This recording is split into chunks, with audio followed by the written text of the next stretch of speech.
Bienvenue dans Feu de connaissance, le podcast qui éclaire les arcanes de la connaissance administrative à travers l'actualité.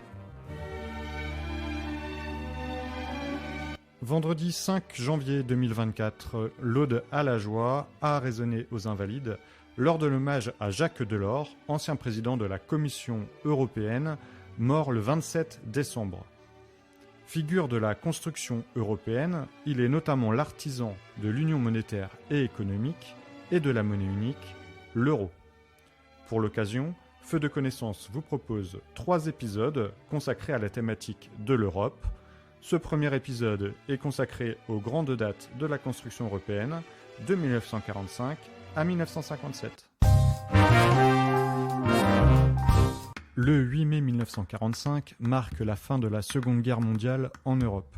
Le continent a été marqué par des millions de pertes humaines et plus personne ne veut revivre cela. Le 19 septembre 1946, Winston Churchill se prononce pour la création des États-Unis d'Europe. La signature du traité créant l'Organisation européenne de coopération économique est signée 2 ans plus tard à Paris, le 16 avril 1948. En effet, le plan Marshall, officiellement le programme de relèvement européen, jetait les bases d'une paix et d'une coopération durable en Europe. Il fallait créer une organisation pour assurer la gestion de ce plan. Rassemblant 18 pays d'Europe occidentale, cette organisation naissante, précurseur de l'OCDE, a jeté les bases d'une coopération durable, d'un développement partagé et d'une ouverture commerciale. Le 4 avril 1949 intervient la création de l'OTAN, organisation du traité de l'Atlantique Nord, à Washington. Son objectif essentiel est la sauvegarde de la liberté et la garantie de la sécurité de tous ses membres par des moyens politiques et militaires.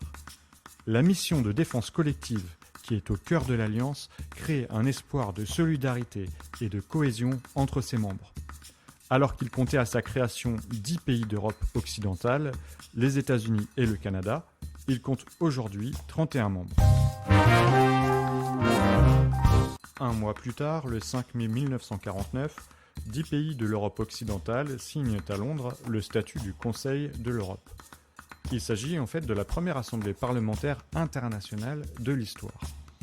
Il a pour objectif de promouvoir la démocratie et de protéger les droits de l'homme et l'état de droit.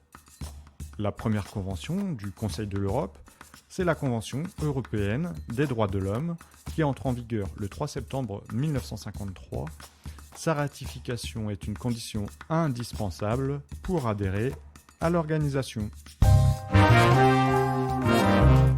Le 9 mai 1950, c'est la déclaration de Robert Schuman, alors ministre français des Affaires étrangères. Depuis plus de 20 ans, le champion d'une Europe unie, la France a toujours eu pour objet essentiel de servir la paix.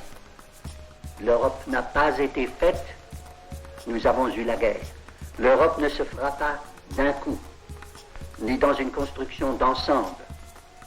Elle se fera par des réalisations concrètes, créant d'abord une solidarité de fait. Lors de ce discours, il propose un projet inédit, mettre en commun les industries du charbon et de l'acier des pays d'Europe occidentale.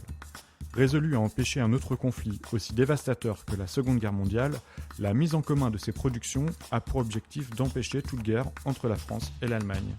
Robert Schuman de préciser, c'est non seulement impensable, mais matériellement impossible. Cette date est historique, puisqu'aujourd'hui encore, la journée de l'Europe est célébrée chaque 9 mai. Le 25 mars 1957, c'est la date du traité de Rome. Les 6 pays fondateurs, l'Allemagne, la France, l'Italie, les Pays-Bas, la Belgique et le Luxembourg, étendent leur coopération à d'autres secteurs économiques.